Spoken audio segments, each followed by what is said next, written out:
Hi friends, అమ్మవారికి వరలక్ష్మి వ్రతం చేసుకున్నప్పుడు కొబ్బరికాయ అందరం పెడతాం కదండి. ఆ కొబ్బరికాయతో స్వీటే చేసుకోవాలని అంటారండి.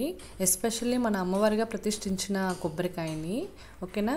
మామూలు కొబ్బరికాయ అయితే మనం పచ్చళ్ళలోకైనా వేసుకోవచ్చు, దీంతో స్వీటే చేసుకోవాలని చెప్పి అన్నారు. సో నేను కొబ్బరికాయ, బియ్యం పిండి, కొంచెం బెల్లము, ఒక వాటర్ తీసుకున్నానండి, ఓకేనా. తర్వాత కొబ్బరికాయ కొట్టిన తర్వాత ఇలాగ వెనకాల ఉన్న బ్రౌన్ది తీసేసానండి, కానీ కొంతవరకు తీసానండి. తర్వాత నుంచి నాకు చిరాకు వచ్చేసి ఏం కాదులే అని చెప్పి మొత్తం మిక్సీ వేసేసానండి.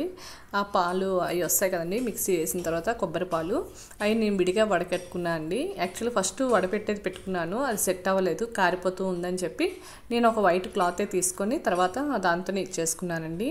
అవి కారిపోతుందని చెప్పి, ఆ వైట్ క్లాత్ అయితే పెద్దగా ఉంటుంది కదా, చక్కగా గిన్నెలోనే పడతాయి అని చెప్పి తర్వాత నుంచి నేను అలా చేశానండి. ఫస్ట్ టైం మీకు అలా చూపించాను, కానీ నెక్స్ట్ నుంచి నేను అలాగే చేశాను. మొత్తం ఒకేసారి వేసుకొని మనం గట్టిగా బట్టలు చుట్టినట్టు అలాగ వచ్చేసిందండి. వాటర్ అంతా సపరేట్ చేశాను. అది కూడా, ఆ పిప్పి కూడా పడేయకుండా మనం లడ్డూలు చేసుకోవచ్చండి. అది నేను నెక్స్ట్ టైం చూపిస్తాను. అది నేను ఫ్రిడ్జ్లో పెట్టేసుకుంటున్నాను స్టోరేజ్ కింద. ఎందుకంటే రెండు ఒకేసారి అంటే మా వాళ్ళకి అసలు కాఫ్ వచ్చేస్తుంది, కొబ్బరి తొందరగా పడదనమాట వాళ్ళకి. సో అందుకని నేను రెండు ఐటమ్స్ ఒకేసారి పెట్టుకోలేదండి. నాకు ఎంతవరకు పాలు కొలత వచ్చాయో నీకు చూపిస్తున్నాను అండి. కొబ్బరి పాలు, ఒక కొబ్బరికాయకి వచ్చిన పాలండి నాకు ఒక చిన్న టీ గ్లాస్ నాకు 4 వచ్చాయండి, 4 గ్లాసెస్ వచ్చాయండి. ఒక గ్లాస్ నేను బియ్యం పిండి కలపడానికి ఉంచుకున్నాను, మిగతా 3 గ్లాసెస్ నేను కొలత వేసేసుకున్నాను అండి. పొయ్యి సిమ్లో పెట్టి ఇచ్చేసుకోండి. నేను హైలో పెట్టేశాను. పాలు ఇరిగిపోయినట్టు అనిపించింది, కానీ ఇరగలేదండి, బై గాడ్ వల్ల మంచిగానే వచ్చింది. మిగతాది నేను కొంచెం గుప్పెడు బియ్యం పిండి తీసుకున్నానండి, అంతే, ఎక్కువ కూడా తీసుకోలేదు. ఎందుకంటే ఫస్ట్ టైం కదా నేను ట్రై చేస్తున్నాను, మళ్ళీ బాగా వస్తుందో రాదా అని చెప్పి ఎక్కువ క్వాంటిటీ ఏం చేయలేదనమాట, లిమిటెడ్గానే చేశానండి. చక్కగా వచ్చింది. నేను తిని చూశానండి, లాస్ట్లో చాలా బాగా వచ్చిందండి, అందుకనే ఇది పోస్ట్ చేశాను, ఓకేనా. ఆ వాటర్లో కలుపుకున్న తర్వాత కొంచెం పాలు మరిగిన తర్వాత ఈ పిండిని ఉండలు లేకుండా మనం అలా కలుపుకుంటూ ఉండాలండి, ఓకే అండి. నేను చేత్తోనే కలిపేశానండి పాల ఆ గిన్నెలోనే, మళ్ళీ స్పూన్తో ఎందుకు అలా అని. చక్కగా ఉండలు లేకుండా చూసారు కదండి, అలా కలుపుకొని స్లోగా తిప్పుకుంటూనే ఉండాలండి. ఎందుకంటే కిందన అడుగు పట్టకూడదు, అడుగు పడితే మనకి మాడు స్మెల్ వస్తుంది, బాగోదన్నమాట తినడానికి. తర్వాత నేను ఒక యాలక్కాయ దంచుకొని వేసుకున్నానండి, ఓకేనా.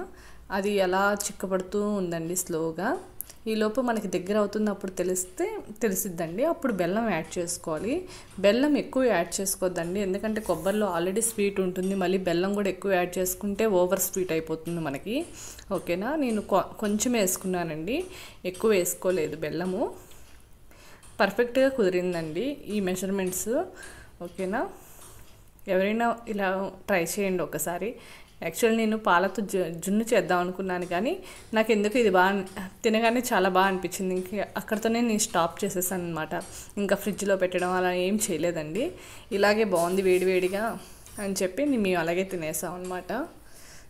అదండి, చూసారా, అలా చిక్కబడుతూ ఉండాలండి, మనం కలుపుకుంటూ ఉండాలి, లేకపోతే ఉండలు కట్టేస్తుంది, అసలు తినడానికి మనకి అవ్వదండి. యాక్చువల్గా మనము వినాయకుడు అప్పుడు ఉండ్రాలు చేస్తాం కదండి, అలా అనిపించిందండి నాకైతే ఈ రెసిపీ తింటుంటే ఫ్లేవరు, ఓకేనా. కొంచెం లైక్ చేసి, షేర్ చేసి, సబ్స్క్రైబ్ చేయండి ఇది వీడియో చూసిన వాళ్ళు ప్లీజ్, నచ్చితే కనుక మీకు, ఓకేనా.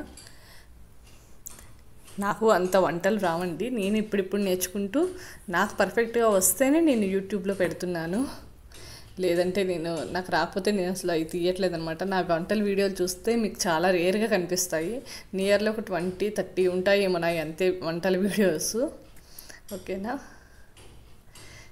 నేను ఇప్పుడిప్పుడు నేర్చుకుంటున్నానండి, నాకు పర్ఫెక్ట్గా వచ్చినాయి అనిపించినవి నేను చేసి పెడుతున్నాను, ఓకేనా.